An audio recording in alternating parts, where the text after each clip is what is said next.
Don't come to the club and start talking about what we've done in the past. Talk about what you haven't done anything. He's won a trophy this season. I said this season. You ain't got a trophy. This is like.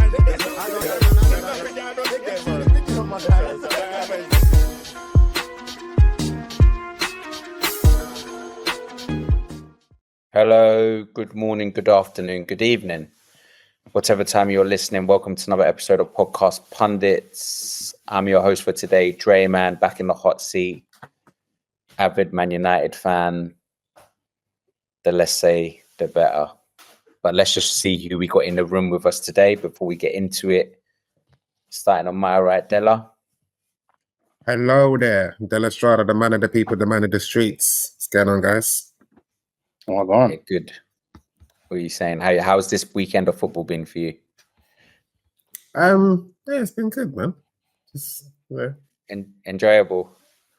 I don't know whether that's an indirect or something. I don't know, but yeah, it's a I like. No, I was just because I knew that two of your teams went head to head that you like. So yeah. I've always said it. Yeah, I was rooting for Arsenal. Yeah, because I know when Newcastle stand. Newcastle not trying to win the league. Disloyal, bruv. Hey, I'm only loyal for my wife. Imagine. Fair.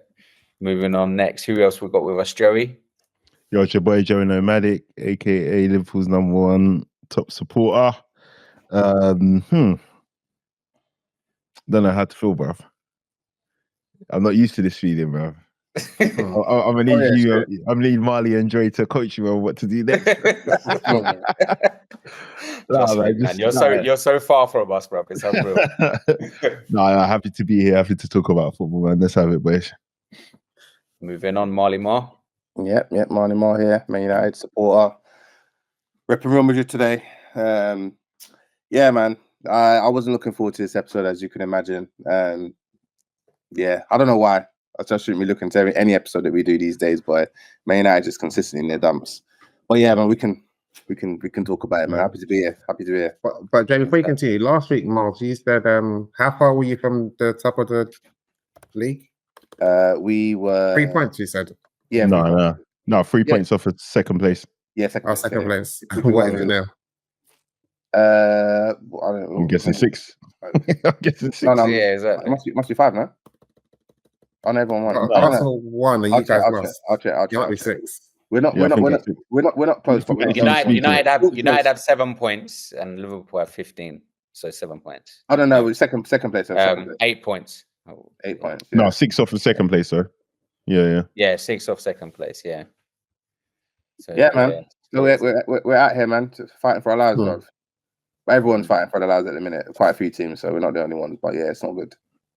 Cool. Stripes will be joining us shortly. He'll be entering the room, but let's just do a little bit of housekeeping. You can find us on Insta at Podcast Pundits _ find us on X as well at Podcast Pundits _ and on TikTok. It's just at Podcast Pundits. Right, seeing that Strives isn't here, Marley Mar, we might as well put you through your misery. Appreciate it. We could only blame Strives for that, but obviously Bruno Fernandes' penalty was saved as the defeat ramps up pressure on Ruben Amorim. So it was Brentford 3, Manchester United 1. And how would you firstly just summarize it for that game? Was it about Brentford's quality, or was it again United's failings? Well, I would say the failings obviously ain't massively helping, and I think the failings are somewhat self-inflicted, in my opinion.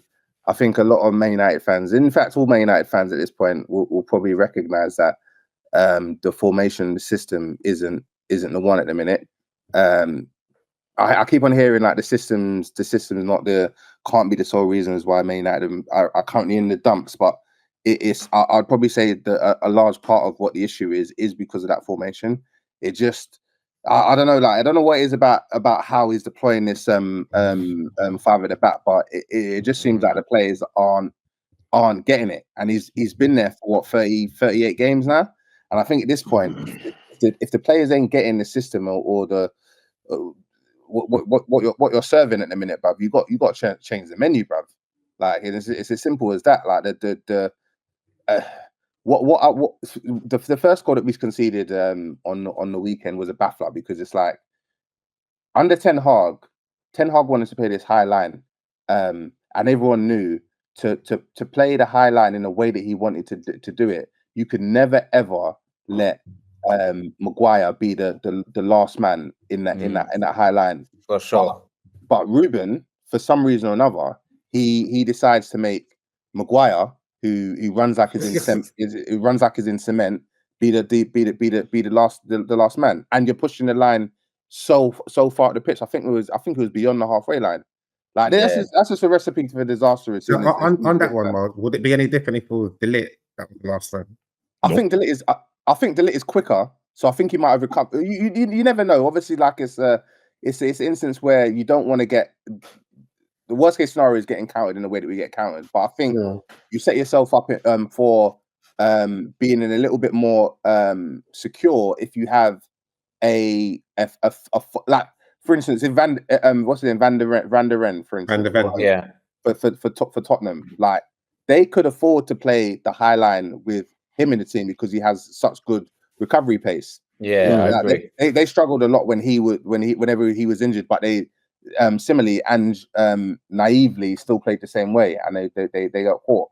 Like I just don't think you can have Maguire there, because like you need to like the key skill you need to be able to feel more comfortable having the line so high is having like a fast centre back, and Delete is faster than Maguire, we know that, and I think Lenny Euro's certainly faster. I think Delete. I can't remember who he was running against in training, but he's actually very quick. Allow it, man. I'll show you the video. He's actually racing. I can't remember who it is, but it's someone like pretty quick. He's racing someone in training, and he's allow it though, man. Is what I'm saying. I'm not saying. And the thing is, we or not. I'm just saying, allow it, bro. To my point is, you need to have a fast centre back in that. Yeah. Agreed. Maguire's with that. He's faster than Maguire. We know that. And the thing is, and then the keeper. I was going to say, and then the keeper as well. Like if you see the goal, like the ball's dropping, and this might do something keepers do in generally, but it just looks particularly bad when you're getting top cornered, bro. He's like on the near post. It was on the near post. He's not coming out of his goal. He's like making the goal bigger, and then before the ball's bounced, like he's looked like where my position is. Like so, we know, like that's the danger area. It's kind of your top right in it. He's looking. Boom, top right. I'm like, well, come on, bro. No, but he didn't even move. Yeah, no, I think the positioning was poor, personally. Yeah, the statistically. I'm saying when he was looking around, wasn't he just trying to position himself? To see where... But he was in the goal. But you still need to position yourself in the centre, close to No. For Belmont, I was goalkeeper like a few times, innit? Nah, you was off centre bare times, bro. I was to my point. The reason I was off centre was because I was coming out. As soon as you come out, you don't know where the goal is, innit? Like, and so I was still have a bearing. You're supposed to. Keepers do. They come out to make the goal smaller. I used to be a goalkeeper as well. Yeah. But my point is, he didn't come out. Like, so you know. Yeah. Okay. You should know where the goal is, bro. Like, it's just a comedy of errors. I think you're being harsh on that one, though. Yeah. I think not in terms of the goal, but in terms of you criticizing him for looking at his position. I've got to critique everything, and these are all elements that I'm not a fan of at the minute. I've been in the goalkeeper for as long as I can remember. We've obviously got rid of Onana. We've brought in a new goalkeeper, but we're still trying to find solutions in the goalkeeper that was terrible for us last season. It just doesn't make sense. It doesn't make sense, yeah. Especially, I don't know, like I didn't understand as well. Like he keeps chopping and changing the back line, right? I heard something on a podcast, and I got a note here. In 49 games, he's made 40. He's substituted the centre backs 42 times. Yeah. That is crazy. It's nonsense. Blowing. That's your most substitutions. Because he the way he plays, he builds up from the back. Yeah. But it looks like he breaks his own team down from the back based off of that, because it just doesn't make any sense, man. I'm scratching my head. It's weird because obviously like the way that we play, the system that we play, he says because there's so many, there's supposed to be so many transitions for different scenarios in the game.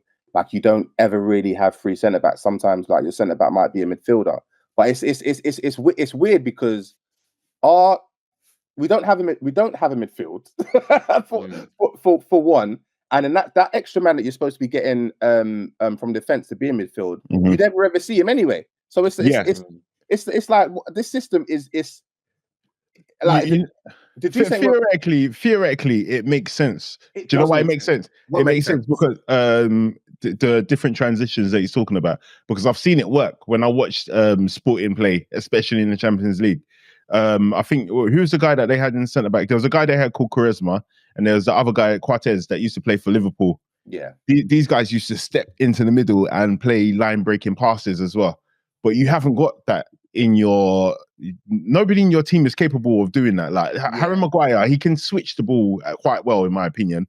But why would you have him do that? Why not just get somebody who's capable of playing in that position and dropping deep to make the extra person? So but even the purchase of Dorgu for me, none of these purchases make sense, bro. Like Lenny Euro, I get it. That's probably a purchase that was made over his head for the future.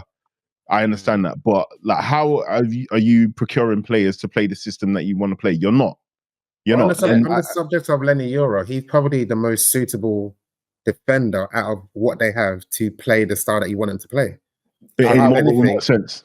If you want someone that's comfortable to bring the ball out or maybe fill into that midfield, he's the best centre back out of all the ones that he got. So essentially, to bring the ball. No, but I don't think he wants players, the defenders, to run with the ball. He wants them to make the penetrating passes, the line breaking passes. But even I think he can do it better than. Okay, I think he can probably do it better than Maguire.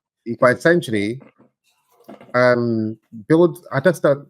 But going back to that stat, I just don't understand why you need to rotate your centre back so many times.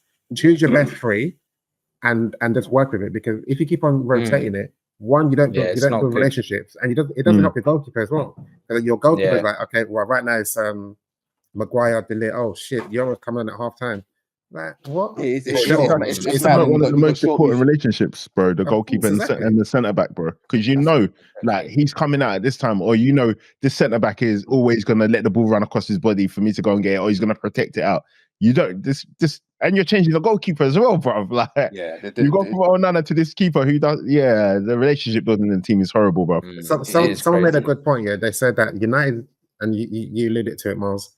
Your midfield is pointless. It doesn't protect your defenders, and it doesn't contribute to your attack.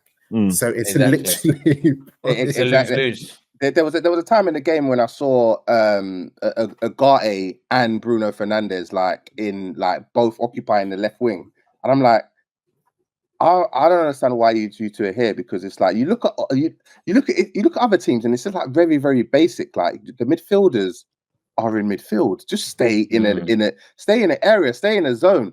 Like and a lot of our problems are resolved. It provides more support for the defense, but then it's also you're also providing support for the midfielders are supporting the attack in an efficient way. Like it's just I don't know why it's seeming so complicated for this guy, and it's going to be the reason why he eventually loses jobs. It seems. Obviously, we've seen in the press today.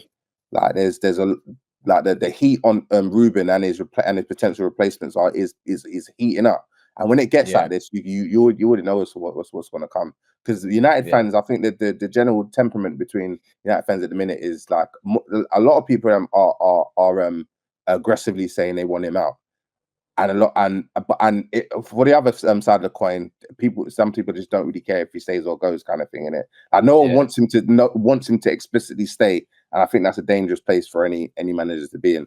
And I don't think they've gone. On the subject of your formation, I was watching Match of the Day and I took a screenshot of rotations. Yeah, no, that one. That one is just like kamikaze of Crystal Palace. Yeah. Obviously, they play a similar system. Similar system, but what they do, their 10s, when you haven't got the ball, they drop into a 4. So it's basically 5-4-1. So that's why you can't really break them down. At least you got a midfield where it's not two people in midfield. They literally drop into a 10, and it's Mateta just up there by himself. Then when they then get the ball, that's when they join Mateta. So you've now got the 5-2-3 or whatever. It's very simple. But who plays back 3 or back 5 to be a more attacking team? Nobody does that. So so I don't even even to the point you're making, it's nonsense that you would have a back 3 or 5 and you're not able to be compact. Exactly. How does that the 2 10 dropping to make a 4 makes it compact? How can you not be compact when you have a thingy? There's more space. He's got 2 in the middle. That's the issue, because it's literally 5-2-3. That's why they get exposed in the midfield. Whereas Crystal Palace is 5-4-1. So exactly. So how hasn't he figured that out, bro? Or how haven't they practiced that? So obviously you've been a contractor, Marley, and you've been a contractor when you know your time is up, bro. Do you think that that's what's happening at the training ground, that like people are just pretending to do work, and then when the Glazers walk past, everybody's just rustling papers, bro? I genuinely couldn't tell you, because obviously there's some United fans that are currently saying that it's as I said at the beginning, you can't blame the system. It's the same players that let us down, blah blah blah. And although I hear that, because I've been on record as saying that the players keep letting these managers down. The system currently is the massive issue, man. Like it's far too complicated, and you've got midfielders. New challenger. New challenger. It's a raid on the parade, boy. Yeah, this guy for screen, bro. Y'all didn't think y'all was gonna record about me, huh? This guy. Nah, we're talking about United's woes, man. We know you didn't want to listen to any of that anyway. But yeah, rocking up late, guys. My bad for rocking up late, guys, man. Strides here, as you guys know, representing Arsenal, but I leave y'all guys to it. Yeah, no, that's what Marley. I was just gonna say I think it's like 8 away league games without a win. So that's like back since March. United haven't won away. And I don't think it's just that he's never won back-to-back games in the Premier League. Yeah, he's never won back-to-back games. But I'll be honest, like it's genuinely getting to the point where I'm actually thinking about that guy cutting his hair, bro. And I wasn't before, but now I'm like, that guy's never getting a haircut, bro. Like legit, like we can't string three wins together, which is bonkers. Like my thing is like, and why I'm in a position where obviously like a lot of people have said, Strauss, I think might have been the first. To say INEOS weren't the flavor, bruv. Like I'm there now, because I'm almost there, and the reason I'm almost there is because right now I'm judging them on their ability to make the correct decisions at the correct time, and I think a lot of the decisions that they're making are purely commercially based across the board. Because what we're hearing now is that I think it's cheaper to sack him from November 1st. After Sunday's game. And if that happens, and that's when we sack him, because ultimately he is going to get sacked. If that's what happens, I'm done with them, bro. Because they're no. Why, bro? What do you mean why? Because it's been enough situations where I haven't agreed with what they've done, bro, and I don't agree with making decisions based purely off financial reasons, like that. Not purely, but isn't it making a bad situation better? Say again. That's what you got them in, and that's what you celebrated them for. Yeah, no, we got them in to improve the football, bruv. The commercial side is handled by someone. No. That is what we've been told as fans, bro. We've been told the Ratcliffe and his team have been brought in to improve the football side of things. Yeah, not the fact. We've always been fine financially, even without freaking these European competitions. Obviously, we've been better if it was in the competition. Correct me if I'm wrong. You've been on record several times talking about how they've polished up and cleaned up your wage structure, and I feel like you've also been very complimentary of them for that fact. And then you've also kind of like when you was going on your victory parade, when you and Della Strada was doing your Manchester United versus Newcastle thing. One of the I would like to come back to that, by the way. Yeah. One of the things you kept on going on about was like how they've finessed the media into thinking that they're broke and splashing cash. So I say all that to say that in the things that you're now trying to say that you would kind of condemn INEOS for is the same things, kind of things you were celebrating, like their financial, how savvy they are financially. No, but it's that was linked. So for instance, like the being savvy in terms of like saying that you're broke, saying that you ain't got peas, it's linked to then being able to spend money and not getting fleeced in the transfer market. That's how I tied the two. That's what you tried to do. So ultimately, it's still the football side of things that I care about. The financial, like having healthy finances, ultimately is linked to having being able to operate savvy within the transfer market, and that's all I care. That's all I care about. Like at the minute, like as I said, if the footballing decision is ultimately affected by you being able to save peas, then like you've got the balance, you've got the priorities messed up for me. Like, do you know what I'm trying to say? Like, so we shall see. But INEOS, it's a bad situation that they're just trying to make better, bro, by getting at least saving some money, bro. You might as well, bro, man. Like, no, but the point is like it's after the Sunderland game. So my priority should be you should be focusing on getting someone in if you can. Listen, I'll be honest. I would have fired him straight after the game on the weekend, bro. Yeah. And had an interim in place for the Sunderland game. We can't. It's too early in the season to drop more points, bro. Because then but you don't need to take time to find out who you're going to bring in as well, man. Yeah, I hear that, but I think anyone. No, it won't do that. I think anyone that comes in is immediately going to say that this system and this formation is not good enough.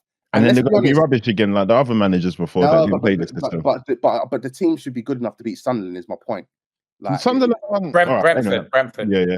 Hey, can I say something? Sorry, Della. But coming up. Yeah, come Okay. back. Della, before you say something, you got something to say to my boy, bro?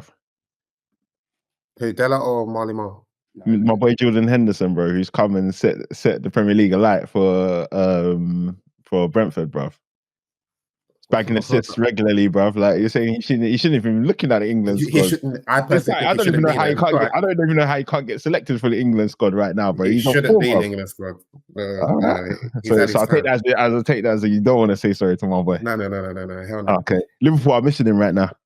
Well, that's your problem, isn't it? Well, I was going to say something about Wirtz, but there's no need. Yeah. Like in the summer, we talked about Newcastle United. And I never disputed United are a global powerhouse. Hence, you're talking about the whole finances. When I said project, this is exactly what I'm talking about. The project on the pitch that you guys have compared to like a Newcastle. Fair enough, Newcastle have been winning games, but that's because of the whole Isaac situation, then having a striker. But Sesko's not, you guys know, I was waxing lyrical about Sesko. Sesko's not a dud, but he's gone to United and he looks like a dud. That's what I'm saying. On the pitch, you guys don't have a product which is appealing for players. Now these guys they're looking stinky. Bruno, Cunha, Sesko. Newcastle below Man United, by the way. No, but no, my point no, don't do that, Marley. But I'm not talking about that. But you know what I'm talking about. You're highlighting our project because as myself with Man United, I expect Man United to be doing better than this. Newcastle are where they are, and no one's talking about it, bro. No, because but at the end of the day, no, that's not true. Let me finish. Yeah, that's not true. And you're playing with your best team. You started with your best team. All your new signings they've been playing, and you still don't have it on the. You're talking about sacking your manager.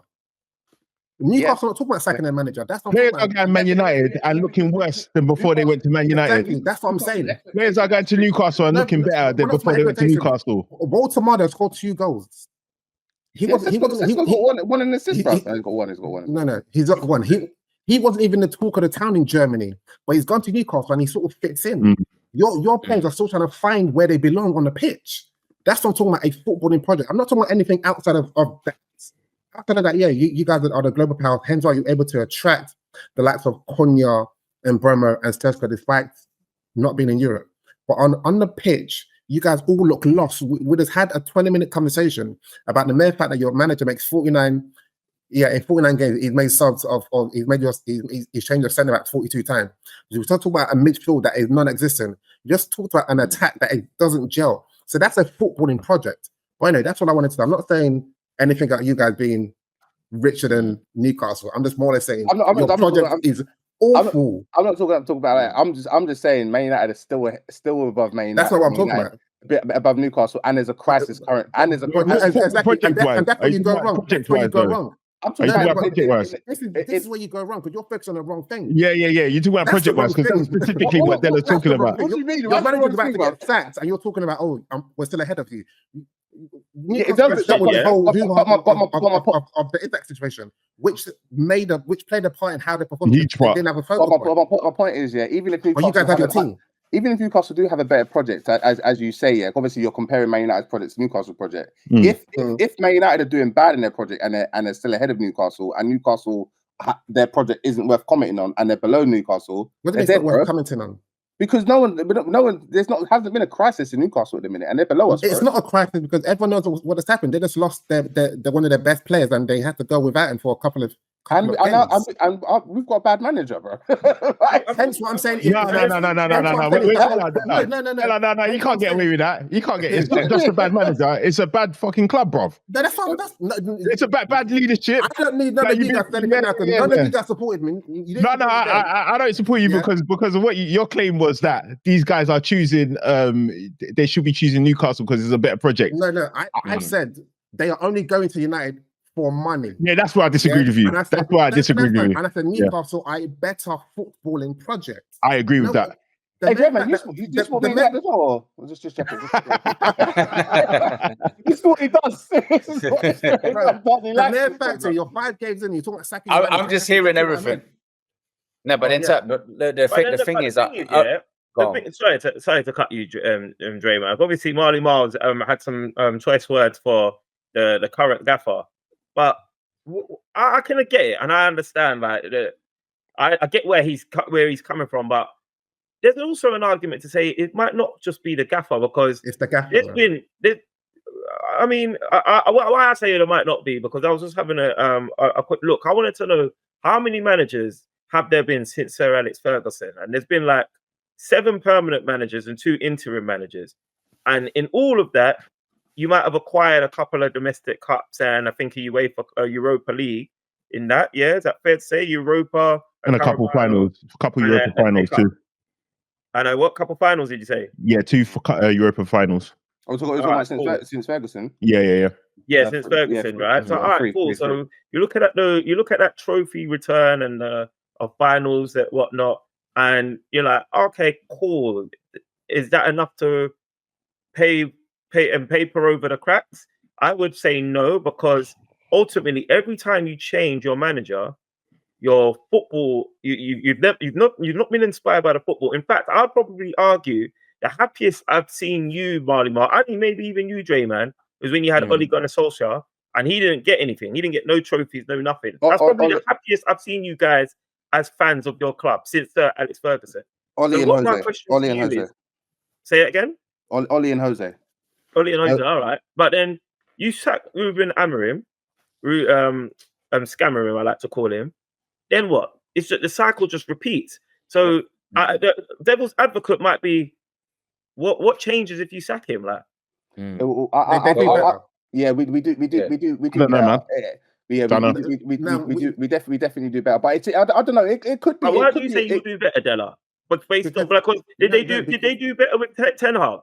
My point is, listen.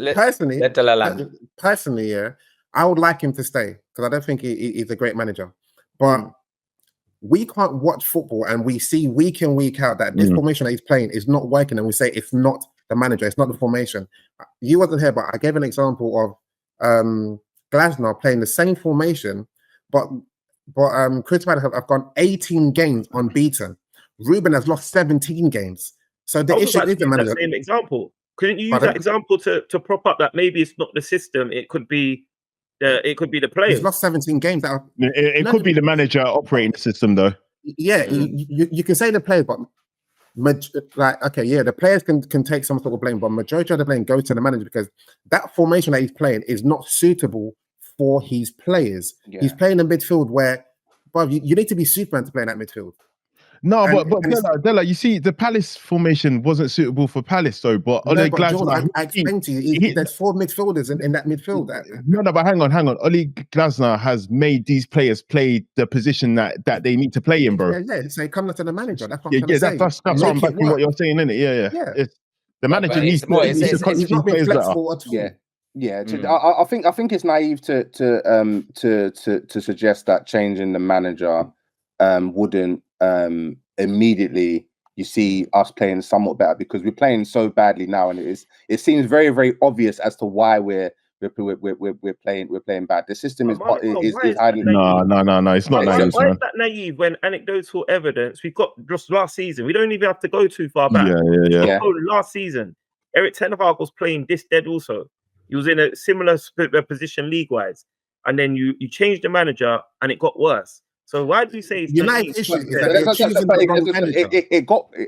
That's also a fundamental point. But as you said, Strides, you said it got worse, bro. What I just said is that I think it's pretty clear to see if we get someone else and change back to the system, even if we're not getting to the heights of being top 4, top 6, it gets better than what we're doing at the minute. Like if we keep this guy, there's a good it's relegation form. It's relegated. Like there's a high possibility that this team can get relegated. I didn't think I'd ever say that. He's playing that badly. Like, the L's are insane. Like it's unacceptable, bro. It's unacceptable. Last thing that I'll say, we just finished watching the West Ham game.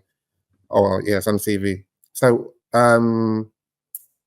what's his name? Yeah, Potter came in around a similar time as or he came in after. Did he come in after Ruben? He came in after. After Ruben, but not too long after, right? Yeah. And Moyes came in just before. And when Moyes came, Everton were in a relegation or they were down there. No one even looks at Everton now as a team that may potentially go down again. Yeah, no, exactly. And Potter, I think his win record is either similar or slightly worse than it was Amorim. Slightly worse, but only by like a percent. I think Potter's at 26 and Ruben's is 27 or something. Exactly, and my guy's lost his job, but everyone's saying it's not the manager, it's the players. People can be on this occasion. No, but you know what, Della, I get what you're saying, in isolation, but bro, remember our case study is not just this is an isolation. Yeah. I'm not saying this it, but has been going on since 2013, bro. Okay, what United? I would say in the summer, Strives, that the personnel is on a better trajectory than what it was before. Because how? Wait, how, Dre? Based on what? Because we don't think Cunha and Bruno are better additions. No, I'm not saying it's not. Additions. Regardless of the additions, but like it's still the same people making decisions. Like, sorry, not the same. It's different people making decisions, but it's the same results, bro. You're just making good players. No, but it's a club though. If we look at the club, the one consistent thing is that good players are coming to the club and they are looking rubbish, regardless of what the manager is. That's the one consistent thing since Alex Ferguson has left, to Strive's point. So Marley said it's naive if you to think that if you don't sack him, you're not going to get better results. But it's naive to think that your club is even going to improve if you sack him and bring another guy in, bro. Because if we look at history, the same trend is going to continue, bro. Yeah, but at some point, that trend needs to. At some point, that trend needs to bend. And what is consistent, for every single manager that's come to United, the people are upstairs. They've backed that manager financially. Yeah. Whatever that manager does on the pitch, that's entirely on him. So it's not the board. On this situation, you've got the players. So what United needs to do is they say, okay, do your research and bring in the right profile of a manager. What they seem to do, this guy's doing good in Netherlands. Let's bring him in. This guy's doing well in Portugal. Let's bring him in. Did you look at because you said, Joey, Ruben was touted for the Liverpool job, but he said, I'm going to come and play 3-5, and they're like, no, Ruben, stay where you are. Why didn't United do the same thing? No, but United might have thought we need something different here. Yeah, United thought we needed something different. I agree. But that's essentially the only thing I can criticize the board for is not doing their due diligence. Whenever someone comes in, they back that person. But what they need to do is basically do their due diligence and look at a manager that's built something, because United, they now need to build. They can't do like a quick fix now. They need to build and say, okay, right, these are the set of players that we have. These are the future players that we want to bring in. Can you build something? If you can't, then you're not the right man. Ruben is not the right man. That's because he's done well at Portugal. Yeah, no, I'm in agreement. I think we can all agree based on what we've seen so far is that he hasn't been great in England, and there's no suggestion to assume that it's going to get any better. And that's where the problem is with me. He's been at Man United now for I think it's like 38 Premier League games, which is a season as we know it, and the team hasn't looked any better. To me, he hasn't improved anybody, and I think that's it. That's enough. Just there to say that. Yeah, he's had a preseason, isn't it? Yeah, he's had a preseason as well, but we're playing one game a week, and we're still looking at this like it's not good enough. That's enough evidence for me to say Fair. I would rather take my chances with someone else and see what happens because he's. But what are you saying? Would you take Southgate? Listen, it's anyone. I don't want Southgate, and I think I'm on record as saying that I don't rate Southgate, but I know for a fact bringing Southgate in would bring an immediate improvement to the team, but will be shit to watch. Shit up. Well, Ruben didn't have a new manager bounce. Molly, that's not true at all. It didn't. One at a time, boys. One at a time. Yeah, you're getting rushed. One at a time, guys. Even Dre's rushing you as well, bro. No, mine wasn't a question. Mine was just a statement. I would say Ruben didn't even have a new manager bounce. He didn't, did he? yeah, exactly. That's crazy. Oh, I was going to say, what about Potter? Obviously, Potter's just been sacked by the Hammers, but maybe was it? You know, obviously, Dre. Nah, get out of here, man. What I was going to say is, playing Once Upon a Time, I like. Yeah. Like, I don't know what Southgate is going to bring to Man United, bro. What Southgate is supposed to be good. I think for mainly he's just going to bring in the midfield. Our massive problem under Ruben and even under Ten Hag was that our midfield was nowhere to be seen, and I think Southgate is boring enough to make sure that midfield at a bare minimum is in a place that doesn't look so rattled, because that's what his thing was in England. He had good structure, so I think that alone is going to improve Manchester United. But I think we'll be. And the thing that's damning for Ruben as well is that Keith Andrews is not even a manager.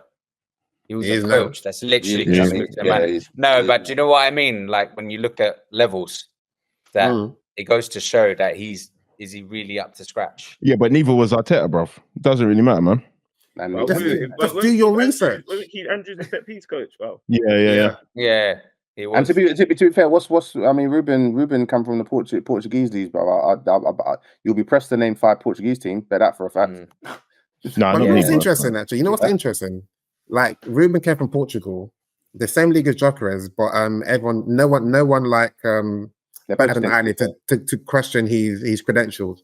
But Gyokores comes to the Premier, everyone goes, no, but he's gone against but we had examples of Darwin Núñez, bro, just before Gyokores, and then we had Jose Mourinho and a couple other managers who have come from Portugal. My thing is, like Nuno. If you have doubts on the league, then you question the player and the manager.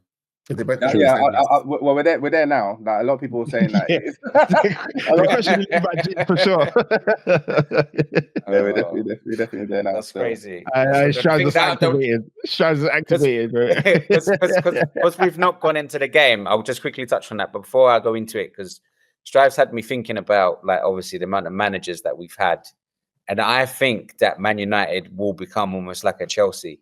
Because Chelsea, if you think about it, they win stuff. They win stuff. We need to win more. Exactly. They win stuff, but they're on winning stuff, bro. And it's short term in terms of, if you think how many managers have come and gone. Like when they do crap, they just get rid. Then they bring someone else in, they win something, there for a little while, then they get rid.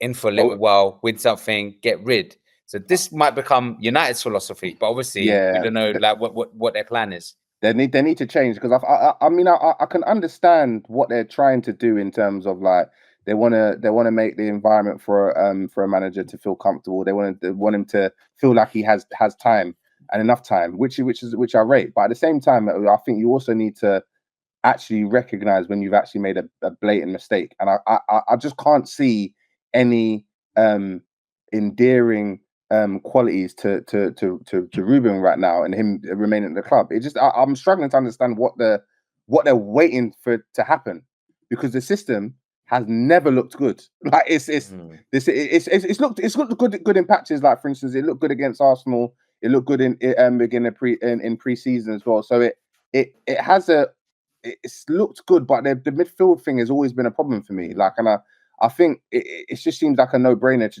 just go back to what these guys are familiar with, man, because they're not getting this system. They're not like so. No one will get the system.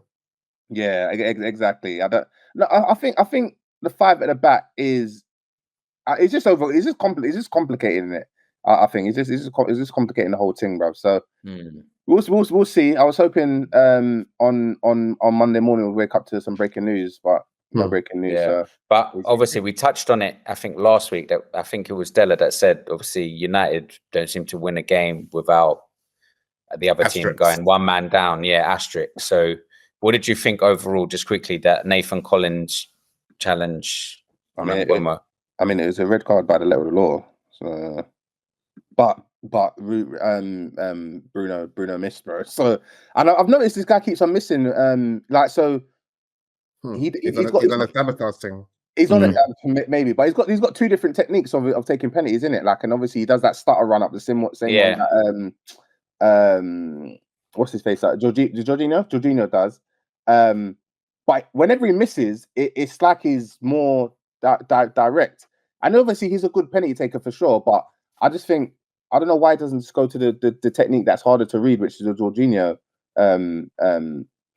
way of taking penalties. But yeah, man, I don't know. I think they should have had a red card, but again, it's splitting the hairs, bro. It's like saying we should have appealed in the Carling Cup because they appealed in an illegible player, bro. At the end of the day, beat the team first, innit? Yeah, I agree. And obviously Sesko got on the score sheet as well. Are you happy for the guy? Yeah, I mean it's obviously it's better for him to score pretty much early. Then he can potentially if he goes on like a 5-game drought now. It's obviously not. It's a bit better than to say that he hasn't scored at all. So yeah, man, it's good for him to get a goal, man. We're happy for him for sure. But we need to start helping him out a little bit more, bro. You know what's not bad, man. As much as like obviously I'll rip Benjamin Sesko until the cows come home now that he's not an Arsenal player and he's with you guys, and obviously Gyokores is our guy. But I can see a world, where Sesko would be performing much better in Arsenal anywhere.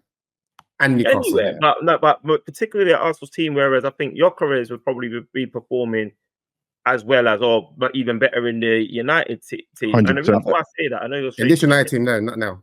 I think he would. I think he would. The reason why I say that is because the way Gyokores plays, he's by the way, I think Gyokores. We'll get into the Arsenal game, but I think he had a very probably the most complete performance in terms of all-roundedness out of all the performances he's had in an Arsenal shirt thus far, despite him not scoring. But what I'll say is, Manchester United would cater to his strength much better than what Arsenal do, because they got a Bruno Fernandes where his first function is always find that ball. You see that ball that Eze played to Martinelli when he scored against Man City. That's Bruno Fernandes' bread and butter. And if that's his primary function, Gyokores would be eating all day at United. Whereas Sesko now, obviously he's now I suppose he's now kind of adopting the Joshua Zirkzee role, but Zirkzee does it better than him at United at the moment, in my opinion. So Sesko's looking stinkier than he is. Actually, he probably... And Gyokores will look worse, I'm telling you. Yeah, Gyokores will look worse, I think, because Gyokores, I think he's closer to Lukaku. Closer to Højlund than Sesko is to Gyokores, if that makes sense. And we had Højlund last season and he stunk at the place as well. So I think it's more than just having miles better than Højlund. Miles. No, but in terms of what they can potentially do, because you're saying, I guess, spinning behind and spinning to space. Yeah, but you need to have the IQ. You need to make those runs and to keep making those runs. That's an IQ. That's IQ that's underrated. Mm-hmm. Look at when Max Dowman found Gyokores against Port Vale. It for me, it shocks me that a young boy like Max can clock Gyokores' style of play and his runs ASAP. That's something that I'm saying Bruno Fernandes would have in his locker. Maybe we Yeah, should move on Why to have Arsenal. you not done it for? Why have you not done it for Sesko, Yeah. Cunha, or Bueno? Cunha's like It's the structure, bro. Look at it. It's Yeah, the yeah, structure. Gabriel It's the Jesus, structure. Yeah. No, but them guys aren't in behind. They're not in behind the No, attackers, though. but they create chances. And Bremer wants to get over the top. No, yeah, no, sorry. Mbeumo's been played. Mason Mount plays those balls to Mbeumo all the time, bro. And then remember, he crosses it into Ahmad, and Ahmad's been missing those sitters, man. Like, so the balls are getting in behind. To be fair, they are getting there. Like Bruno's done it a couple of times. But to be fair, even when United don't play with Maguire, I don't know why we're just awful. I don't know. Yeah. Like That's Maguire. yeah, like for me, he's undercover undercover That's my guy, man. guy. I Pulling the team together. feel sorry for certain guys that are in this team, bro, trying to to carry us out the mud. And this. Right, hey, Mazraoui being your guy, bro, shows your stocks at all-time low, bro. Listen, we just need to get into. We just need a proper manager that's man, just go to Manchester United. Bro, Yeah, man. literally. United become that team, bro. Yeah. Not just us though, bro. Like there's teams below us that are in the same kind of mud, bro. But anyway, before we move off that Man Newcastle. United, just quickly, Marley. So Sunderland next. You're saying other than a win, Ruben has to go, yeah? I mean, I made my declaration pretty early on before these games started. I said if he doesn't win, if he doesn't get 6 points against Chelsea and Brentford, I want him gone, bro. And he got 3. He got the 3 that I didn't expect him to get. So he's got to go, bro. I'm done with him. Well, but if he gets the Sunderland one, isn't that 6 points that you were saying over the next 3 games? No, well, I said maximum points in the 3 games. Oh, okay. I said it like the 2 games against Chelsea and Brentford. I need 6 points, and he got me 3, bro. So, but you didn't believe in yourself because you just said you didn't expect him to get them at Chelsea. So you were just setting him up for failure. Yeah. Essentially, yeah. Listen, man, I knew it was coming, B. I knew it was coming, innit? Shit. Yeah, Amorim's still got a lot to prove. But anyway, let's now Stravs here. Let's move on quickly. Obviously, it was Newcastle 1, Arsenal 2. Gabriel and Marino headers seal the win from Mikel Arteta's side to close the gap on Liverpool. Just Stravs, just straight to you. Arteta said that this win was a statement. Do you agree with what he's saying? What did he prove about Arsenal, man? Listen, man, what a win. What a game. What a game. You know, I thought I'd just, because obviously I've been updating the social media about my unfortunate circumstances where I kind of messed up one of the kits. One of the guys on this panel, he was private messaging me glee. And then much to my horror, he's put it in the group that we all share where he celebrated the loss of a £120 kit. Bro, I was crying. I was genuinely crying, bro. You put your kit in the air fryer, bro. What did you expect to happen, bro? What's the kit on 90 degrees, bro? I'm doing the whites, yeah. You know when you're doing the whites and the kit 60 on 60 ivory white, innit? Bad, bro. Now I'm not thinking about it. I've just dashed it in. Bro, when I took it out, I said to myself, I closed my eyes. I said, please, God, please let this kick me again. I saw it. I cried, man. Honestly, that's probably the best kit that we've put out in recent times. But anyway, we digress. Back to your question, Draymond. It's a statement. It's a statement win. I've been talking to it's so funny, yeah. I've been talking to other fans, rival fans especially, and I was talking to Tech Fresh that's been on the pod. He actually wanted to jump on, but big him up. He's looking to take a huge step in life, and he had to have one of those meetings. A similar step that Joey Nomadic done. So in the end, he couldn't join us. But I'm talking to Tech. He's like, why are Arsenal fans hyping about this win or hyping to him about this game? And I'm just like, good question. Did you say good question? Good question, bro. No. All right. Well, I'll answer it. Because, bro, at St. James Park, bro, they've been beaten. I think they beat us the last 3 times. And might I say, I feel like we've been robbed a good couple of times against them as well in those very fixtures. Now, so what this game represents, like back in the day, like when we were younger, like year 9, year 10, going to college, not to reveal, we don't mind about our age because we look good for our age, you know what I'm saying? All of us. But back in the day when Bolton was Arsenal's bogey team, you know what I mean? Newcastle was turning into that team. So it was a statement win for a couple of reasons. You don't want Newcastle to get that mental edge over you that anytime they're playing you, especially at home, they've kind of just got the mental over us. Secondly, we don't want to have like a continuation of last season, because last season we finished 10 points behind the eventual champions, Liverpool. Anytime Liverpool drop points or have a stinker, Arsenal also continued on that theme and also had a stinker and would drop the same amount of points. You get what I'm saying? So, and then the third thing was, obviously, like, there's been a lot of talk about, is the handbrake on? Can Mikel Arteta handle the squad depth that he's accumulated? Does he know what to do with it? So the three statements are clear. It's like, you're breaking that voodoo that Newcastle was trying to have over us. Yeah. We're breaking that habit of not capitalizing when the league leaders are slipping up. And three, it's just an internal, like a personal belief thing that the boys and the manager can actually rise to an occasion when the pressure's on. So those are the statements, bro. And what a bloody statement we made, because... But you have done that before, though, in the past. You showed that you're capable of winning games back-to-back, winning games consistently, winning big games. And yeah, you haven't showed anything that you haven't done before. Obviously, Newcastle beat you 4 times last season. I get that. But Newcastle aside, I don't really understand why the occasion is so big, because you guys have shown you're a capable team, and you're a team that rightfully so is favourites to win the league right now. And you were favourites before the game even kicked off. The occasion. Sorry to Abdella. I'll let you jump in straight after. But we weren't favourites before the ball got kicked. You were. No, to win the league, I promise. That's the odds had changed before the game, bro. Sky Sports were reporting it as well, bro. The odds changed before that game, even though Liverpool was... When Liverpool lost, the odds changed for Arsenal to win the game. I didn't even understand why, but you are financial favourites. I don't know, because I didn't check it myself. But that doesn't make sense. You get what I'm saying? How can you be 5 points behind the league leaders, about to play away to Newcastle, and then just because Liverpool lose to... I'm not an actuarial scientist, bro. I can't tell you why the odds were compounding that way, but factually, that's what was announced on Sky Sports before kickoff. A fact. Like, God will strike me down now, bro. Fair enough, because I've heard that we're favourites now. We're favourites now. Now, I can't say that we're favourites to win the league, but I've gone on record and said we're finishing above Liverpool. So we're favourites to finish above Liverpool. So am I.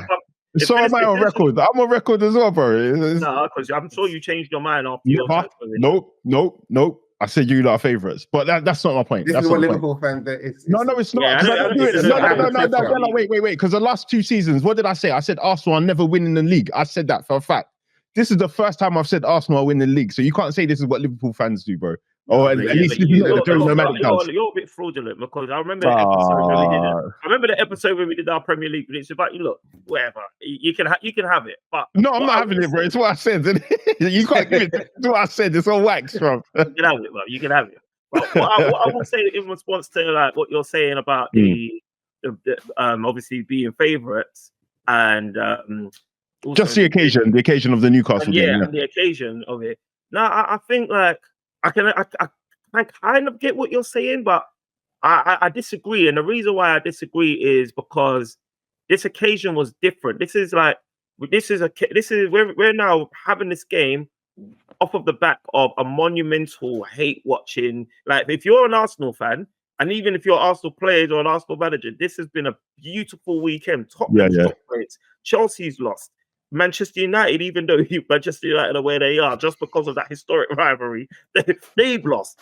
Liverpool's then lost, and in the manner in which Liverpool have lost as well, that immediately it kind of like it raised the stakes for that game even more now. So now, before a ball's been kicked, it's Arsenal. Can you capitalize? The draw's not enough. The draw's not enough. You have to show that if you are trying to be champions, and let's have it right, Arsenal have equipped their squad in such a way that you would be stuck to find anybody that would say Arsenal shouldn't be going for the title, or shouldn't at least have, it should be a title challenge, a title race. I don't think there's anyone that will turn around and say like they don't expect Arsenal to either win the league or be in with a shout to win the league. Now, in order to fulfill that, you have to fulfill your statement. You have to go out and you have to win against tough teams like Newcastle away from home. And that's what made it a statement win. And it was only also a statement win because of the way we done it. It's not, sometimes, if you blast the team 5-1, like how we did Man City, that is a statement win as well, and you enjoy it. But sometimes when you win in the way that we won, that statement goes to show that, okay, these guys have got mental fortitude. These guys are made of some stuff that I didn't know that they were made of. Wait a second. You've got your equalizer. Last week, they told you that you over-celebrated. Last week, they said you weren't ambitious enough. Last week, they said, I'm saying they as if I weren't one of them, yeah? But last week, this week, yeah, you've gone on, you're 1-1, and then you keep going for the game, and then you get it. That's a statement victory, Joey. No, I'm not saying it's not a statement victory. So, because the first thing you said you were one of those guys, and I agreed with you when you were saying those things, because I said it too, because I just didn't understand why we didn't understand why Eze wasn't in that Man City game. And so it's a statement. One of the statements I'm getting from it is that Arteta is admitting that his team selection was wrong. Because out of all the 3 games here where Eze didn't start, obviously I get why he didn't start versus Liverpool. This was the game for Mikel Marino to start of all the 3 games, bro. This was the one. And then he's decided not to do that. And he's decided to let the handbrake go, so to speak. And he's played Eze. And this is the first time I've enjoyed watching Arsenal play football this season, bro. So if anything, the statement I'm getting is that he should be listening to the fans and the strivers, bro, more than listening to himself. That's the statement I'm taking from this game. And then obviously that Eze is going to be the key to a lot of these things that because Eze was scary yesterday. Obviously, he slowed down in the first half, but him just being there and then Odegaard coming on as well, bro, it was scary, bro, man. And I think Odegaard gets a lot of slack from our fans as well.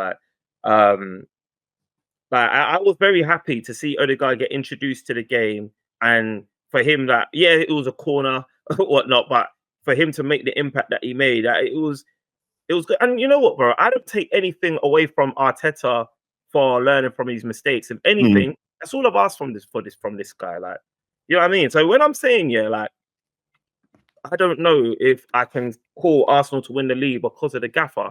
It's because it's how rigid and how stubborn he is. So when I'm seeing that there's becoming a little bit of fluidity, and he seems a little bit subservient to the game state now, as opposed to rather looking as if he's decided before a ball's been kicked, this is how I'm going to manage a game. This is when I'm going to do a sub. This is how we're going to play. But now it seems like the game is changing in front of him, and he's changing to adapt to the game. And this is all like Mikel Arteta criticizers have asked for. This is all people who just want Arsenal to win have asked for. And there are some things here where you might think in that game, I'm thinking, okay, like he took Saka off a little bit early. Was that negative? But then Saka was kind of like Don said it. Off the pace, man. Off the pace against Port Vale as well, man. He's still coming back from injury. You have to give people grace for that. No, he's still coming back from injury, but he weren't firing on all cylinders as well. We haven't really seen the Saka that we're used to seeing. Yeah, he's coming back from injury. Okay, so I'm not an excuses man like that. I don't really like to... excuses. It's facts. Like if you've been injured, it takes time for you to get back into your rhythm. That's why he doesn't play the 4 minutes. That doesn't negate from what I'm saying though. Like that's true that he's just come back from injury, but that doesn't mean that it's any less true that he's not been firing on all cylinders. Because I've also seen him come back from injury and bang against Real Madrid in the Champions League. You know what I mean? So as much as I will credit him for returning from injury and coming back with instant impact, it's fair to also note that he hasn't come back with the impact that I'm used to seeing that's becoming of Bukayo Saka. So, and I'm not even saying that to get onto Bukayo Saka. I'm just saying that to say where I would usually look at Mikel Arteta and say that substitution was negative, I'm actually looking at it and going, you know what, I can kind of understand that a little bit. Saka wasn't Sakaing. You get what I mean? Or you don't? No, I get it. But to your point, I think what you're saying, or you're giving Arteta credit for what he's able to do now, and he's able to do it now because he's got the luxury to do it. Whereas before, he probably didn't trust his bench to make this sort of change. That's why he can see something in game and say, okay, you know what? I don't have to rely on Saka to play 90 minutes.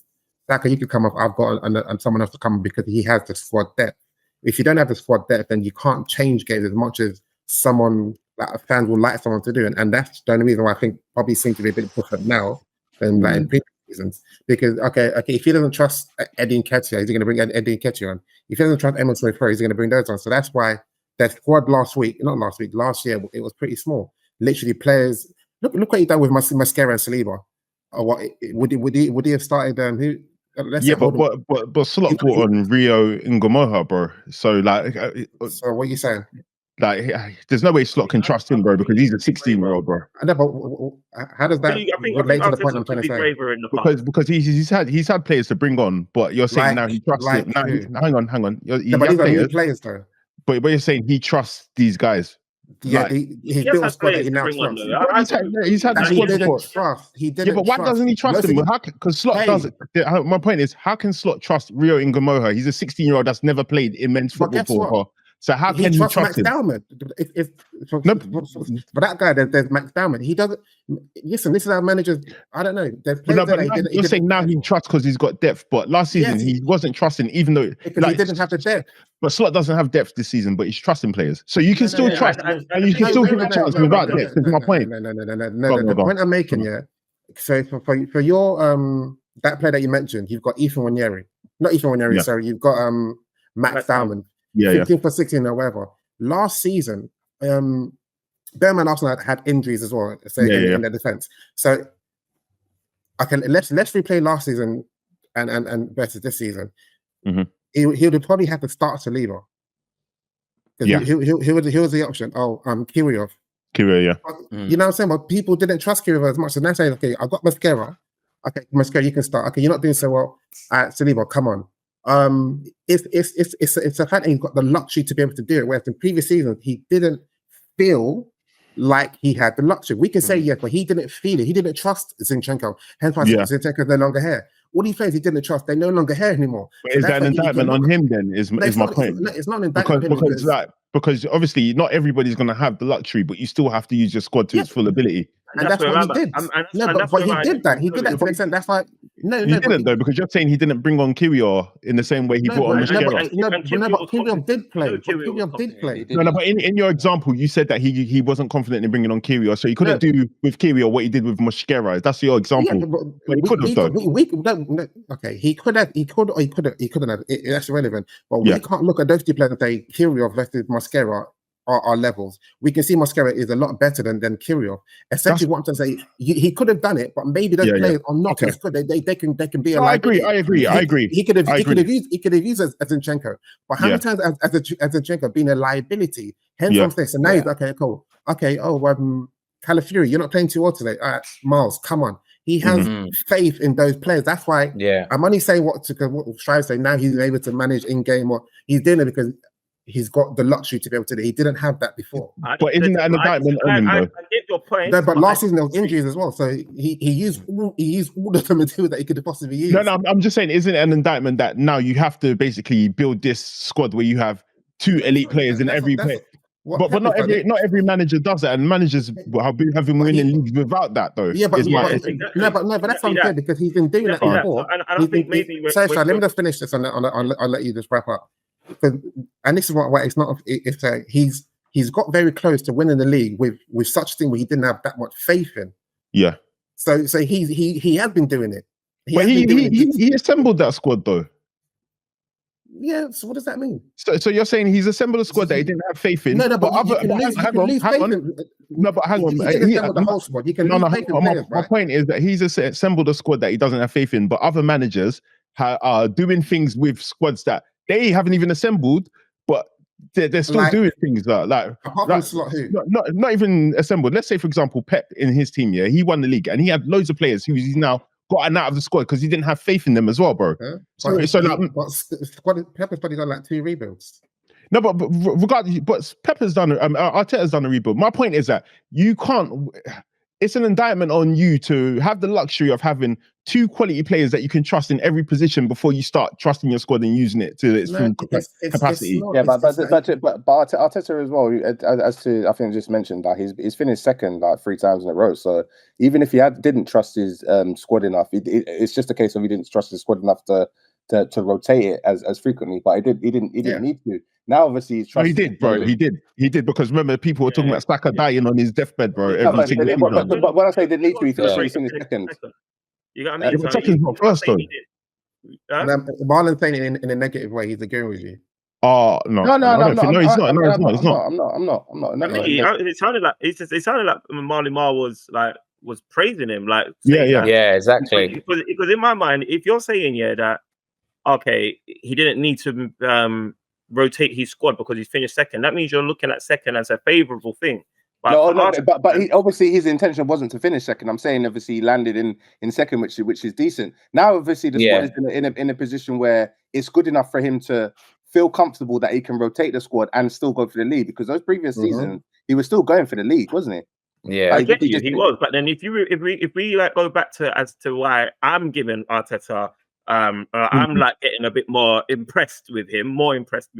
He's still on. I'm still watching him. Like in terms of my personal watch list, Mikel Arteta is on there for me. But why I'm looking at him thinking, he's showing me like fluidity. He's showing me like he's a bit more subservient to game state now, because I agree with Joey that I think he had the tools to rotate, but I also agree with Del Estrada that he didn't trust him. Reece Nelson.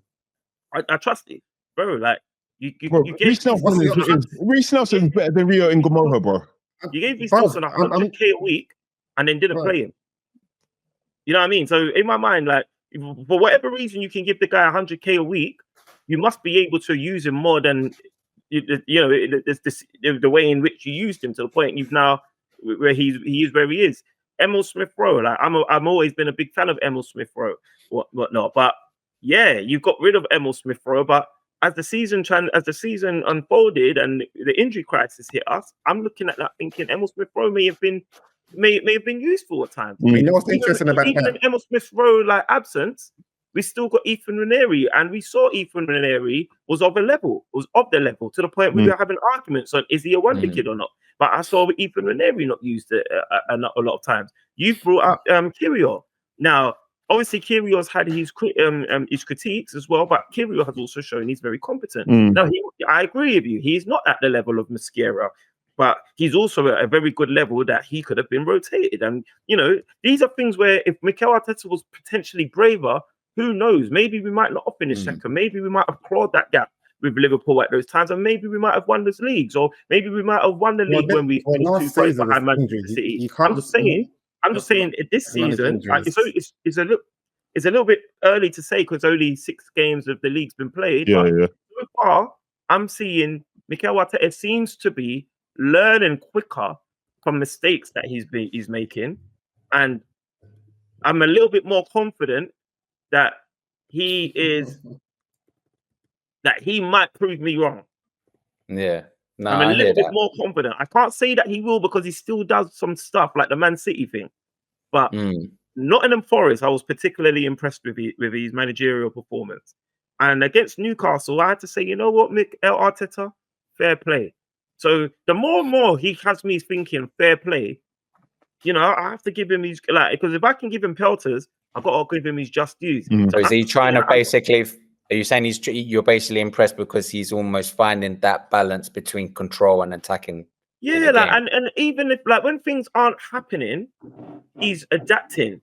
When Gary Neville said he threw the kitchen sink at it, that's never been like a phrase you would use to describe an Arteta tactic or an Arteta game state. So we're seeing an evolution in Arteta where he believes, and Della is right, he believes in his team a little bit more. And maybe it's because he believes in his team a little bit more that we're seeing this.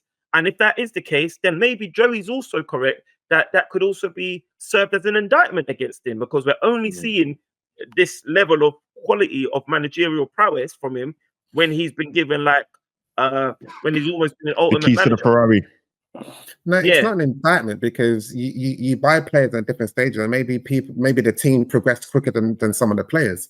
Like maybe when you bought Zinchenko and gave him a 4 or 5 year contract, you didn't expect that you're gonna progress so fast as a team that he's going to be left behind. So now he's not much of a he's not the player that he thought he'll be because the team has moved on. And the likes of, when I gave Reece Nelson a contract and renewed Emma Smith-Rowe, maybe I thought as a club we didn't have that much money, so I need as much bodies as I can possibly have in case I get injuries. So people say, okay, he eventually gave Reece Nelson a contract, and then wherever he got rid of Smith-Rowe, then people got injured. Maybe that's the reason why he gave on the contract for, I may not use you, I just need you to be there for in case compensation does happen. And then something did happen, but guess what? It was too late. Arsenal already got rid of Eddie Nketiah, Emma Smith-Rowe, but these guys they needed to go because they were just wasting time on the bench. And now he's got to this place where he's like, hey, you know what? Everyone on my bench, I trust you. So if the game state requires me to change, I'm going to change. If it means I'm going to change at halftime, 60 minutes, or whatever, that's just what it is now, isn't it? Yeah, fair enough. I would agree with most of what you said, apart from the Nketiah bit, because Nketiah wasn't wasting time on the bench; he was actually used. But let's not split hairs on that. I do think as well, Gabriel was very lucky. I think Gabriel was very lucky in that game. One from villain to hero. Villain to hero in so many different ways. It's like Gabriel had, we watched an emotional roller coaster play out right before us. It was funny, like in terms of Voltamede, that he put 2 hands on him. Yes, so close twist. No, you're talking about the push in the back. Yeah. 2 hands, cool. But when you look at it and you watch it in real time, and even when you watch it slowed down, it was such a little I'm looking at Gabriel going, brother. Yeah, you're going down for that. Just a note. There's nothing in the rule book about 2 hands. No, but I'm okay. Well, it's like the Mandem definition of a push. Yeah. Okay, nothing. But it's like if you see two hands exerting any kind of force, and you use that as a leverage to get yourself up to score a goal, normally that's getting ruled out.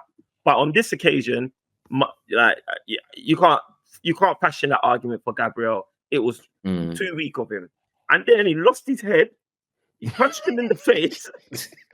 Yeah, he elbowed him or something, didn't he?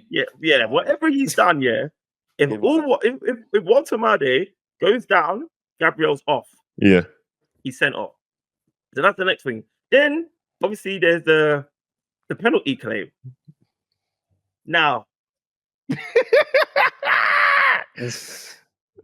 honest, brother. If that was happening against me, I'm thinking that's a penalty. And I'm even thinking, I think that's a penalty. But I've watched it several times, and I think it weren't a penalty. It weren't a penalty. It weren't. Nah. Yeah. And you're saying it because he came off his foot in the challenge. Yeah, he came off the shit. Yeah. But you're saying it, you would understand it because his hand was high. Yeah. And you could argue, is that natural position? Yeah. You get what I'm saying? But how do you slide tackle? You got to move try to do slide tackle. You do. What do you do? We understand now that you unless you're a keeper, you're not allowed to make your body big. Yeah, it's just the current game state, innit? And I don't necessarily agree with that, but in terms of what's been given as penalties, that is right in line with what has been given. Yeah, exactly. Well, but then that's what I'm saying. He was having a tipsy-turvy game, but then obviously he's you've seen the passion. He stayed solid in there, and then the winner was just like so befitting of everything that Gabriel has built himself up to mean to us as Arsenal fans. Into the game, I've been telling you, man, Gabriel and Saliba, 2 centre backs in the league, and then I've started telling you, man, that Saliba is getting too much of the headlines. Gabriel, especially when back in the day when Marley Marr used to have his agenda against Gabriel, but I ain't really heard Marley Marr saying that I'm no more. And what's going on? What's going on there, brother? What's going on? 2 seasons ago, I said I've withdrawn that I know you've been eager to relight that fire. No, I haven't got a beef with Gabriel at the minute. I haven't had beef with Gabriel for a That's what I'm saying. At the minute, even you in what you're saying at the minute, like at any moment you would relight that agenda. But he's that's for any Arsenal player except for Eze and Saka, bro. Like, fair enough. But I say all that to say, like, it was so befitting, like that. The way he won that game for us, it was so befitting of the work that he's done and how far he's progressed. Like, you get what I'm saying? Like, it was just nice. It was such a good game. Like, and as a fan, I'm thinking, if I was a neutral, would I have enjoyed that game? Answer is yes. Like, Trossard's hitting the post. Pope's had put in it's such a shame that Pope like kind of capitulated. Yeah, I was gonna say Pope had a crazy game, like huge saves, but then the late misjudgment. I don't know if you can forgive him. Yeah, man. I think that shows the stakes of the Prem, though, doesn't it? Like how high it is. The stake, man. Like Newcastle, obviously. I don't know what hat Della's wearing today, whether it's the Newcastle one or the Guna hat, but obviously he will probably attest that Newcastle, although they're currently lower than Manchester United, their performances hasn't been Manchester United performances, and they've come up against like probably I'd say tougher opposition, and they deserve to have had more from their games than they have had. Like at the end of the day, they've conceded a late goal against Liverpool. The same against Arsenal. They've lost Isak. Yeah, and Gordon got himself suspended as well. Yeah, Newcastle, like in my opinion, they didn't play well against us. I'll be honest, but that wasn't a Newcastle thing. That was an Arsenal thing. I was going to say, let's bring Delaney quickly because we'll have to move on to Liverpool soon. But do you think? Because I think Eddie Howe switched to a back five. Was that a bit too negative? Like, no, he didn't. You know, Sky Sports got that wrong. They said that at the beginning of the game. I was like, what are they talking about, bro? Yeah, they didn't switch to a back five in game. He did. Yeah, in game, not after the subs. After the subs. Yeah, but in the lineup, it said back five. I was like, what the fuck are you talking about? No, not in the lineup. No. That's what I'm saying. He was basically invited the pressure from Arsenal. I can't remember what minute he switched to a back five, but when you see like you're not. I don't think anything. They were basically on the defense for a large part of the game. So if anything, why don't you just go more defensive to just be, to try and restrict more space? So I don't have much criticism on that. And even when he did that, he brought on some of the faster players. He brought on Elanga, and he brought on I can't remember the striker's name. Harvey Barnes and Otula, striker. Yeah. So you may have gone to a back five, so that's ready to second. We can play with fresh legs, with faster players on the counter. So I don't think it was a bad move. Hey, don't we do guard of honors anymore? Like, I swear you declared yourself as a Newcastle. No. Della declared Arsenal. Yeah, he declared Arsenal. No. Hang on, Strives, you didn't give me a guard of honor. Relax, bro. Hey, you didn't ask for one. Even that, but I'll tell you guys, I don't get involved in this anymore. It's between you guys, isn't it? So, all right, so you owe me a guard of honor, though, Strives. In that case, you know what? You forgot the traditions, but what do you want me to do? Hang on, did these guys give you a guard of honor for beating Man United? No one's been doing it. Forgot. We forgot about it. But so also obviously I think quickly before we move on from this, because we've got to go to the Liverpool game, but obviously Newcastle sitting 15th after 6 games. Should they be worried or nah? No. They're just fine. They've got a new striker now. He's scoring goals. It's all good, man. Yeah, man. Like I said, man, their performances don't leave me worried about them for the rest of the season. And that striker they've got. Remember when we were having that conversation, Della and Joey, and we was talking about whether Newcastle are moving like a big club or whatnot, and we're like, they will sell when they're ready to sell. And I personally believe that Newcastle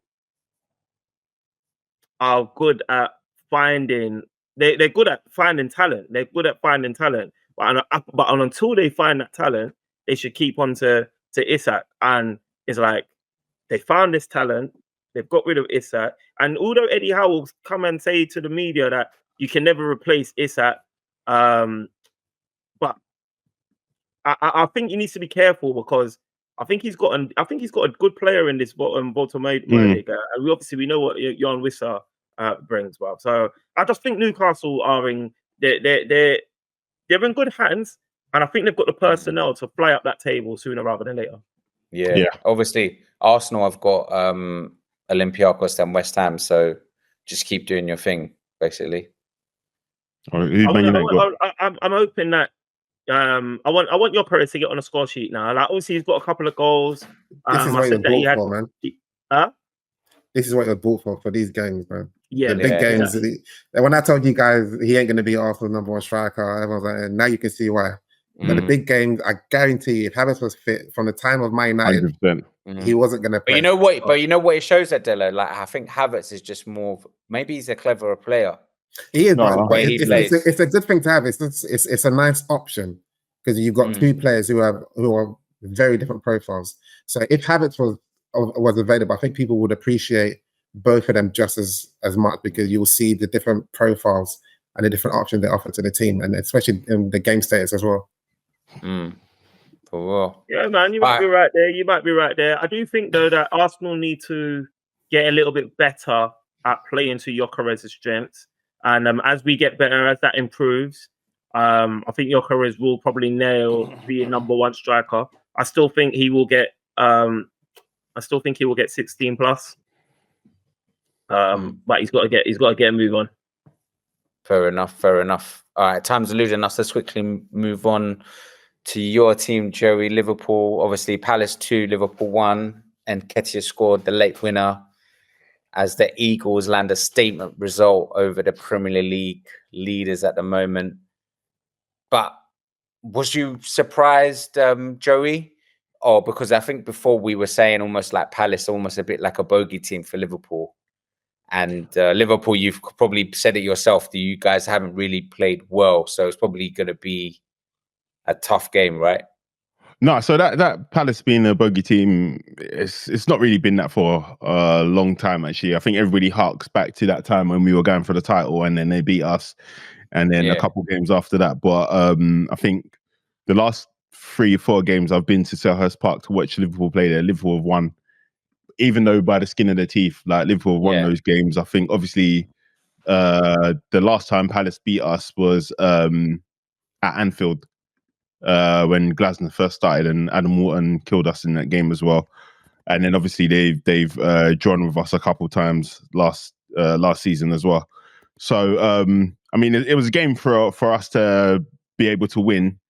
We had enough chances in the first half. That game was all Crystal Palace. Mateta doing his bully boy thing that he always does with Virgil and Konate. And what was crazy, when they were coming out in the lineup, because I didn't watch the game, I watched extended highlights and I watched a couple clips. So I did try to watch the full match later on. But when they were coming up in the lineup and they were shaking hands, Mateta went straight to Konate. Obviously they're French in it, but he gave him a big embrace in it. That's when I knew that it was gonna be very busy for Konate, bro.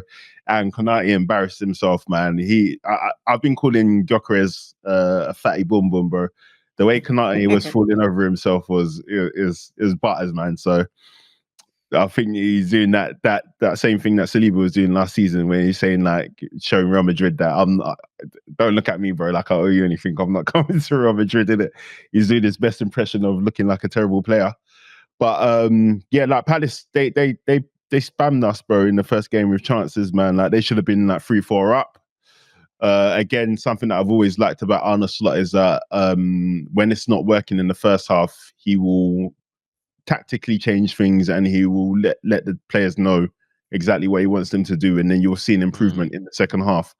The one thing I don't like is that we shouldn't be seeing that waiting a half to see those changes, man. We need to see instant impact, and then we need to see us protecting our goal more this season, especially. So we had a couple chances to kill the game off in the second half. I think Wirtz had a chance where he just done a pillow foot. Soboslai had a chance as well, but man, well done, Palace. Isak had one as well. Isak, man, that's what we want to see from Isak, innit, man? It was beautiful, starting on the flank, beating two men, laying off the ball, picking up the ball in the box. Over his foot, man. No, it was definitely a penalty shout there. Like he got kicked in the back of his foot. It's soft, but if he went down in the way he should have gone down, like and then made a meal of it, VAR would potentially review it and maybe not give it. But even that, beating men in the box, having those touches in the box, when you're playing against a low block, a striker that can draw in players and beat a couple man inside the box is insane. So I think once Isak scores, I think the floodgates will open, man. No, he scored, bro. Like, it's sort of once Isak scored. Why are you trying to give him that for? No, he ain't no once Isak scores thing. Because I don't know if you lot saw the clip. I think I sent it to you, man. But in the Atletico Madrid, bro, where he was like hands on knees, breathing heavy, bro. Yeah. It's good. Like, this guy's not fit, bro. He's missed the whole preseason, in it. So I think once he's fit, that's when we'll be seeing the danger, man. But again, this is a game where Ekitike was supposed to come on the 60th minute. When I thought Ekitike got fined 2 weeks' wages, I was happy, bro, because he deserved it. Strives, obviously, he was given a bit of grief. Delo as well was also a bit in disagreement. What, is that fake then? Was that fake news? Yeah, it's fake news. Slot came out and said he's not, like, you're allowed to make a mistake at the club, innit? But you've cost us big time, bro. Because like Isak was breathing heavy again, bro. He shouldn't have been on the pitch for that long, man. Like, and Ekitike should have been playing in that game. But there's some things to take away, man. But Dela's always been adamant, even from 2 seasons ago when we didn't win the title, that if you keep on relying on these late goals to win games, you're going to get found out at some point. And all of these performances are all well and good, all Slot speaking harsh about players, Florian Wirtz do the performances. All of these things are palatable when they come attached with 3 points. As soon as they come attached with nil points, that's when you start talking about Florian Wirtz, and you start talking about all these other things as well, man. So yeah, like Florian Wirtz, he can't keep on letting other people do his labor. McAllister, he's still in Argentina mentally, bro. Like, that guy hasn't arrived this season, and he's one of my favorite players. You know? I'm so glad you say that, because I'm like, as much as we might do the 007 Wirtz meme and stuff, like, McAllister is usually a man that puts out like minimum 7s. He's like a Urian Timber. You know, Urian Timber's that player, that you could, like, if there's any player that you think, put you in my starting lineup, you're gonna give me a decent game. That's Urian Timber for Arsenal. Yeah. Like, McAllister was that for Liverpool, in my opinion. And bro, has he had higher than a 5 out of 10 performance all season? No, he has. He has, certainly. Don't, bro. This is not your time for that, bro. We've been honest, so we've been with integrity to that.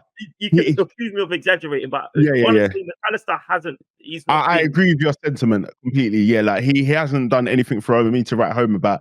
And obviously, when McAllister plays well, I'm always in the Belmont group talking to Opes and LT, because them man don't think he's all that.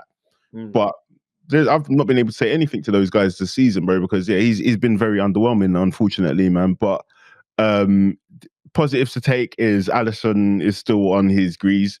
Van Dijk is still performing well. Gravenberch, even though it was his fault that they scored that goal, in my opinion, because that clearing header was terrible. But he's still rattling the post, bro, and doing a madness that he wasn't doing last season.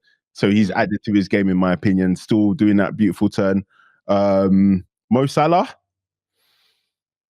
People are saying that he shouldn't be, he should be getting hooked off early.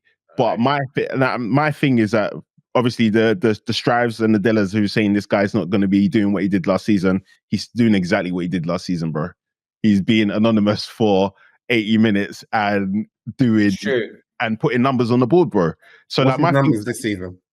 He's got 2 goals and 1 assist, bro. 2 goals and 1 assist. That's not the same, bro.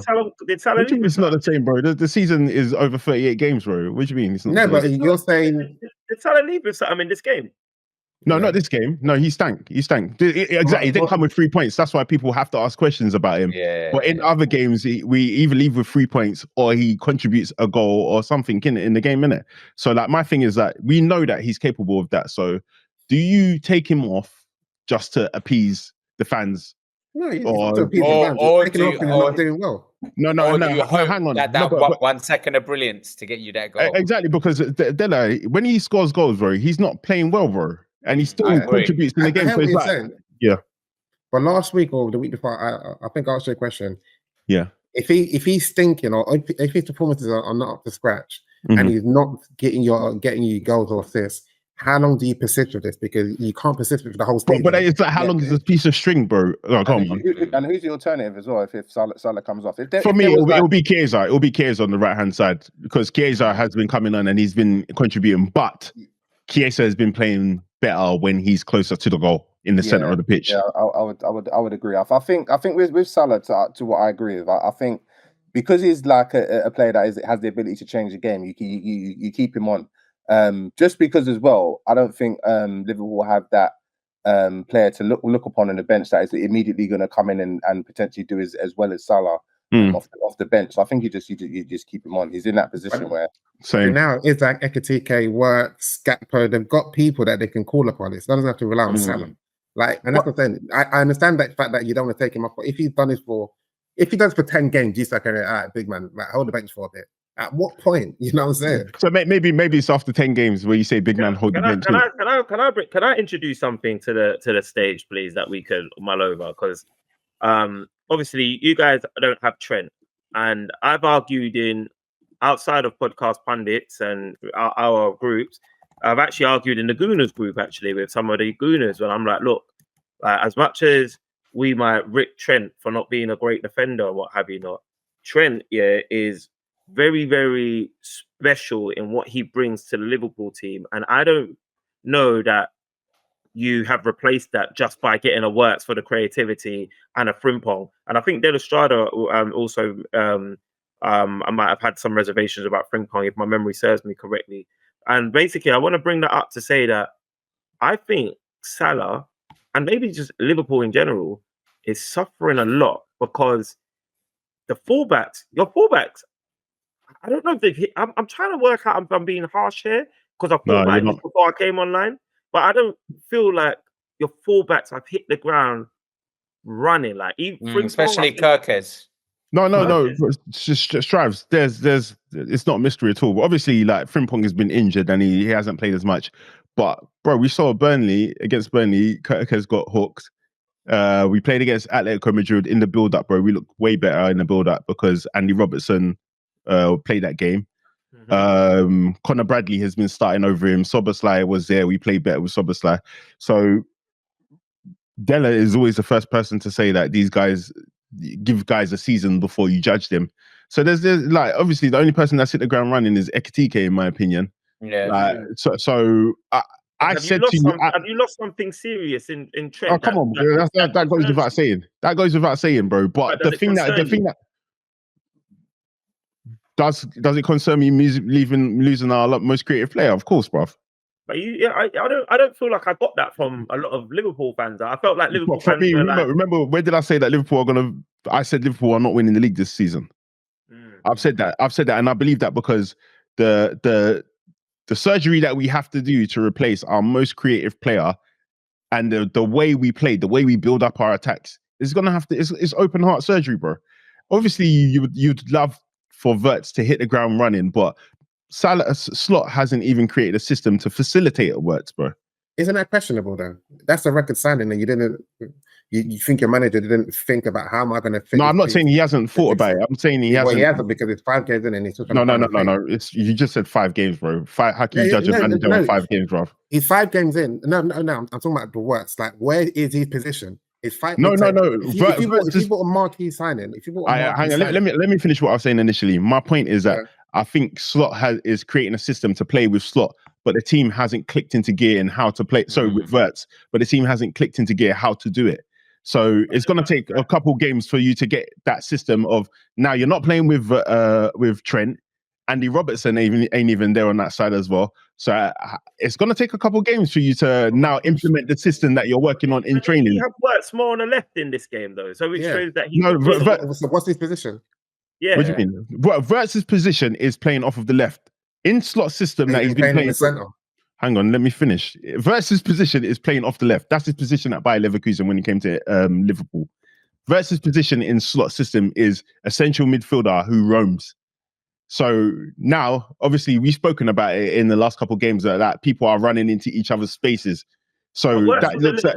Hang on. Let me just finish. No, he came in off the left. He had a free role, but his positioning was off the left in the center. Or But in the sometimes on team, right. I don't know about on the right. I mostly saw him off of the left. But my thing is that Della has also mentioned, and I've mentioned as well, that there's a lot of players running into each other's spaces. That to me looks like a team that has been working on a system but is not implementing it well, which happens. So in terms of Wirtz being able to play, I'm not worried. In terms of Slot being able to utilize him in the way that is necessary, that's where I'm a bit worried, because I'm thinking of him is it final that he was at? I can't remember. I always mix up final and PSV. But in his last team, he had Calvin Stengs as a cam. So you can use a cam, but the profile of Calvin Stengs and Wirtz isn't the same. So that's why I think he has to figure it out.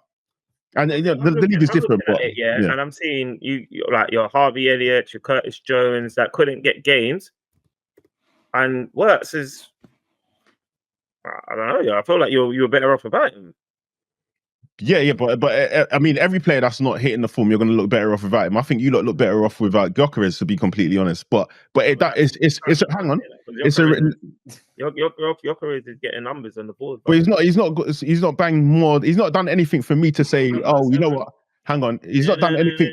He's not done anything for me to say that he's better than Havertz or he's better than Marino, but I know he's gonna bang goals because I know what he does, and he's elite at his job, but he's not elite at all the other things. And right now we're not seeing Wirtz being used well, so I can't say he's elite at anything, if I'm gonna be honest. If he's not being used, that's not. I'm just gonna keep on coming to the same thing. He's a marquee signing, so essentially you're saying, not saying I'm building a team around you, but you should have a focal point in my team. If I'm breaking a transfer record for this person, I should know how I want to play him. And but Slot didn't buy him though. Slot didn't buy him. So you can't say that, because you remember we spoke about as a club. Then it's an indictment on your club to bring into and not speaking to. Breaking a record and having somebody that's not great is an indictment. That's a fact. Breaking a record to buy a player who isn't great is an indictment. That there's not going to be any pushback from me. Now I'm talking about Slot, because I don't care about all of that. That's for you, man. That's for the birds, isn't it? I'm talking about Slot. Can Slot make these guys play together, regardless of how much you pay for these guys? That's all that matters to me. As I said, I've been questioning some of your signings. I think it just didn't make. You have, and rightfully so. Now you're saying Wirtz is on the left, but you've got Ekitike that could potentially play on the left, and now you've got Isaac, you've got Gakpo on the left. I think that was lame. I think that was lame as well, because I don't think Florian Wirtz has been playing better than Gakpo. So why are you moving Gakpo to the bench to facilitate somebody who hasn't even given you anything, bro? Like, bro, the way that he strikes the ball fucking infuriates me, bruv, man. Like, bro, when I see Iwobi do that, bro, I want to punch the TV, bro. And now you're bringing that to my club, bro. But so basically, Joey, overall, are you still saying Slot? It's like we said, it's a team in transition, right? It's a team in transition.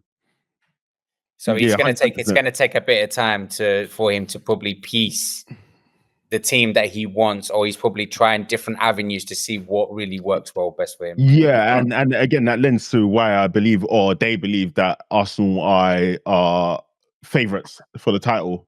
Like that was always what I was saying in the beginning of the season. I think Arsenal have more of a solid structure, and they've added to that, whereas Liverpool have ripped out their identity by letting go of Trent, and it's going to be a bit more difficult for us. But the only thing in Arsenal way is the most important thing, which is Arteta, in my opinion. But now he's starting to get out of his own way. That's what's worrying for me. Fair enough. And obviously, we can't really close this segment without talking about Palace, because let me think about it. Palace, I was going to say as well, Mark Gay. Man, fuck them. But on the subject of Mark Gay, did you guys notice that when Palace scored the first goal, he didn't celebrate? I didn't. He watched the goal again, he didn't celebrate.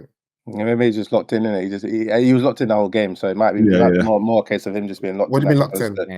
No, it's got something to do with Liverpool, man. He's got the right mentality.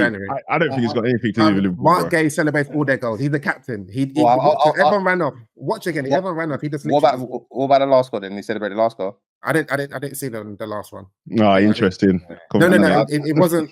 I saw it on Match of the Day. I'll see it again. On the first one, we got Eddie and Getzer for that, man. He just that was a nice little gift that he did. He gave. That's right. You sold him valid. They're showing it now. Literally. No, he's not in the picture. I can't see it. They don't show it. No, I don't think. I think Mark Gay is too much of a professional to not celebrate because of that. If he's not Yeah. celebrating, I'm going to assume that it's something else completely. I But think also- other honourable mentions was, I think earlier on in the show we spoke about Ollie Glasner, the way that he Glasner, he set the team up really well. I think Wharton is like, obviously we've ranted and raved about him. Been so talking about many it from day times. one, boy. My best player, best DM in the league, bro. And I think, Joey, you said that Wharton owed them another season, and boy, he's paying any debts that he had, man. He's paying them back plus interest. So yeah, fingers crossed he can stay injury free as well, man. Yeah, of course, man. I can't. He's gonna be well sought after the moment the transfer window's open. Hey, wait, I go, hey, because there's a guy on here who said that somebody's better than Wharton, and he said, "Let's wait till the end of the season to judge who's better." Show yourself. Did I say better? Yeah. You said he's better. You said he's better, bruv. And you said how can he be better if he's only played? Go on, Wharton versus who, bruv? It was Mainey. Yeah. What? Yeah. Mainey's not playing. I need to double check if I said better. I never said that. You might have said better. What do you think you said? What do you think you said? I don't know if I said better though. What do you think you said was a question, brother? I don't think I raised what it. Do you think you said, brother? What do you think that you disagreed with me on? What I said is that oh Lord. What I said is that Wharton's not playing in the England team. I said Mainu's playing in the England team. That's what I said. And Mainu was playing a hell of a lot. You said Wharton only played 30 minutes for England, bruv. And I said, who? Southgate. That's your judge. That's your barometer, bruv. But my question to you is, what do you think Mainu is in comparison to Wharton? Because I think Wharton is infinitely better than him, bruv. Different players. He's going to say he's black. It's Pedro and Gavi, innit? Same things, bro. No, but what do you think? What do you think then? Because I think you disagreed with me when I said Wharton's better than him. I think they're both dope players. At the minute, I think it's hard to compare them. They could play with each other, definitely. They could definitely play with each other. I think they're both dope players. Because my point was that Wharton should have been in the England squad over Mainu, and Mainu was just a hype. But Wharton is a better player, all-round player. And but maybe that's the original point you made, and maybe that's something I disagreed with. Okay. Mainu should be getting more time at United as well, though. That's just he should be getting more time at do United. What, and I don't believe him being in the England team was a negative thing. At all. I think it was. I think it was a hype. I think it was a young hype like Theo Walcott. Mainly's not hype, man. I don't think it's a hype, bro, man. He's not better than he's not up there in centre midfielders in the league, bruv.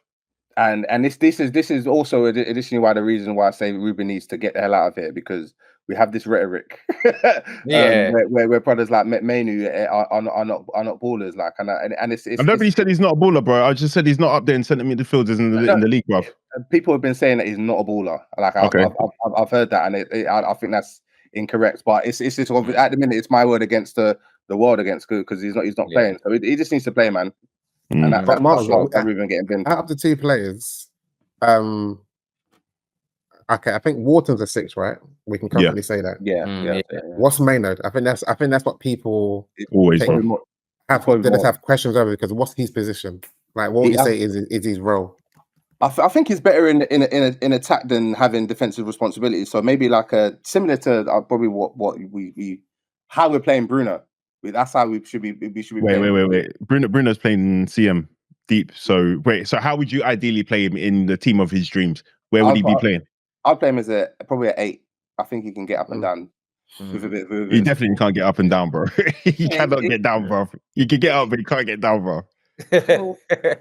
But I'll play him as an 8. But I think they'll complement each other well. To be fair, but yeah, for sure. That's a dream mode at the minute. That's obviously our club.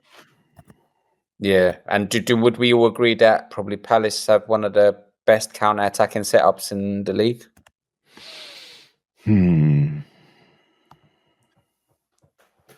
I would say no. I think they do. I think if Palace, the way that Palace is playing, and if they still had Eze and Elise, Palace would be a nailed on top 4 side. They would be, you know. No, but if they didn't have Elise, then they wouldn't have Munoz, who uses all the width on the right hand side, and he's the one who's like giving them so much width and whipping whipping in work, bro. Bro, all the attacks that came from the left hand side, Munoz was at the edge of the box, bro. I don't know how he got there every single time as well. I know. I think he was Palace's Player of the Year last year as well. I think. Yeah. Munoz is a good player, but I mean, you say that, but I mean, like if those two was in this team as is, so. But I hear what you're saying in terms of what led to them having this team. Obviously, them guys selling these players. But yeah, no, I think Palace is one of the best counter-attacking teams. To say are they the best counter-attacking team? I mean, again, it's only six games have been played. It's a bit premature, but yeah, they've got this unbeaten run now, haven't 18? Yeah, unbeaten in 18 games, and they've played pretty much all the big dogs. So sometimes got to, you got to give them their credit for that. You lot are gonna. I think you lot will. If they continue their unbeaten run, it will be Arsenal that will break it still, man. I think Arsenal will be the perfect antidote to how they play. Yeah, I was going to say, we move off this. You've got Galatasaray and Chelsea for the international break. What do you think? I'll be honest. I'm. You know what, Dele? I think are you questioning Arne Slot? Am I questioning him? Yeah, like do you have any questions? Because I've got a big question. I just don't understand. The only thing I question is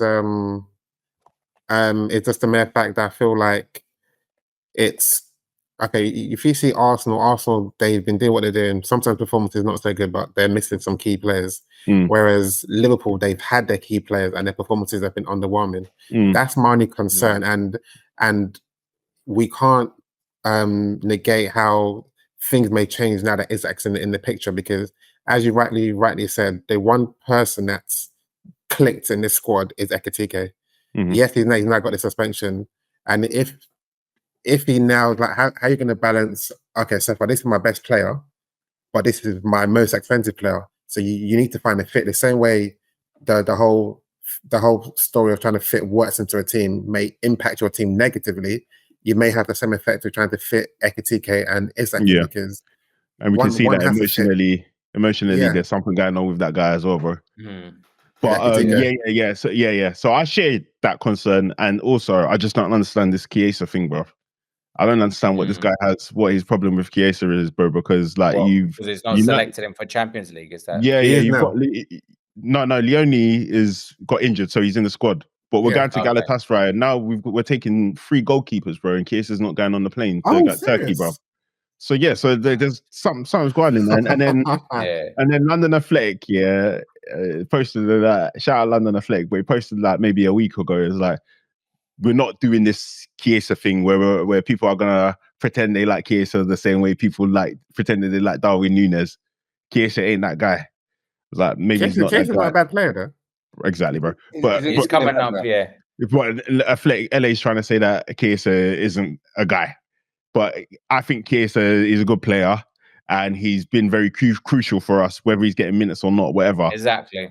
Be on the plane, bro. Why is he not on the plane? I just need to understand why he's not on the plane, man. So that's what I'm struggling with, bro, to be completely honest, bro. Yeah, he doesn't need to be a guy. He just needs to be able to contribute something. Exactly. So just because I know everything is on wax now, just to Mainu and Wharton, what you actually said, Joey, was Wharton is 10 times the player that Mainu is.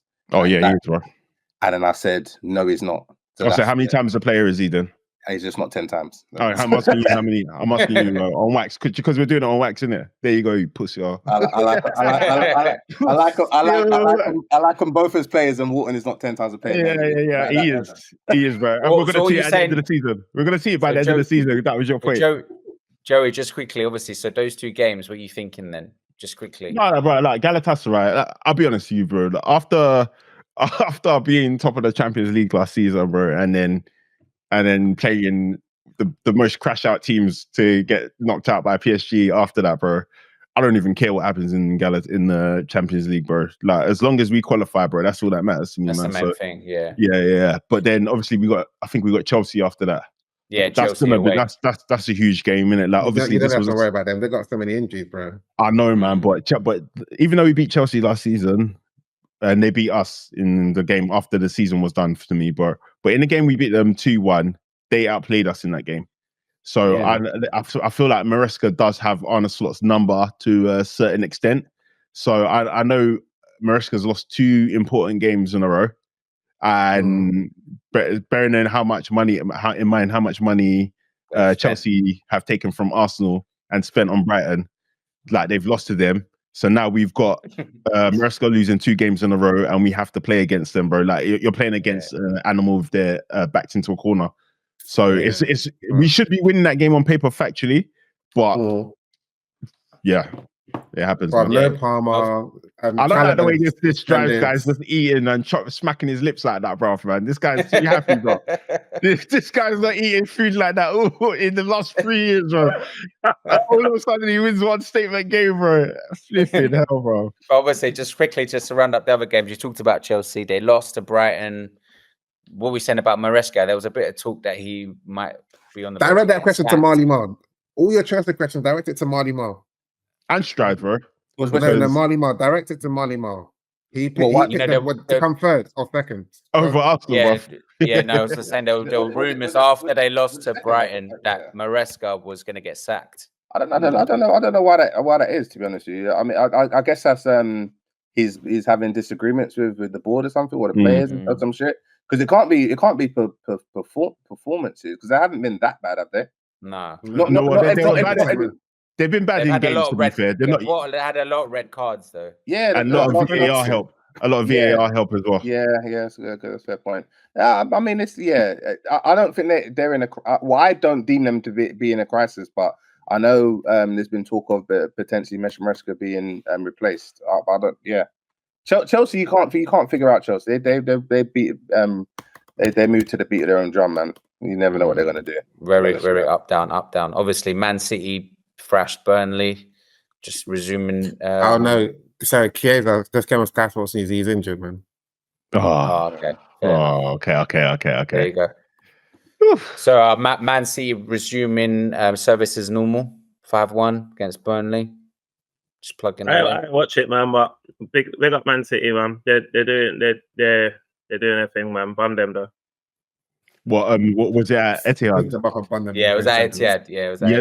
That's business as usual, man. That's business as usual. But I don't think it's necessarily positive for Man City in terms of how they've been playing. For sure. And then Aston Villa beat Fulham 3-1. I think they needed that. Last. Yeah, long last. They needed that win. Watkins scored as well for them. So, yeah, I think it's taken a bit of a pressure off Emre because he had a bit of a stinker to start. 100. So, yeah. But, yeah, other than that, I don't think there was any other games that really stood out for me. Obviously, Spurs drew with Wolves and Leeds drew with Bournemouth. So, that's it, really. But, yeah, let's just go round quickly. Let's just do the back pages. Strives, let's start with you. Yeah, man. I'm giving my back pages to... You know what? I'm giving it to Mikel Merino, man. He's moving like the best striker at the club. He is, bro. He is your best striker. That goal was clean, bro. I can't believe it, bro. Oh, bro. But you know what's interesting? Yeah, all these Arsenal fans say this. Yeah, I guarantee you, if there was some games, first 5 games that Arsenal played, and Arteta started with Merino instead of Gyokores, there will be an uproar if they lose. Yeah, exactly, for sure. Exactly, if they lose. But ultimately, like, why is it like you take umbrage whenever like man bigs up an Arsenal player or something, and you're like, I'm not taking umbrage. It's not an umbrage. It's the truth. It's you guys. Everyone's saying he's the best striker, but if Arteta said, you know what, let me play him instead of our new striker, everyone be like, no, man, they'll be outraged. No, he's the best moment striker, innit? Like, give him a cameo, bro, and he's the best cameo guy. Have you ever heard of the phrase tongue in cheek? No. Anyway, Joey, your back pages. I tell you, you're being petty, bro. So you asked me the question, I answered it, right? No, mine is none other than Ollie G, man. Like, big up you on your unbeaten run and only unbeaten club in the league. That's big for a team on a small budget who couldn't afford to sell Gurhey because their club hasn't really got any money, bro. So that's huge, man. And Glasner was right in keeping him. For sure. Marley Moore?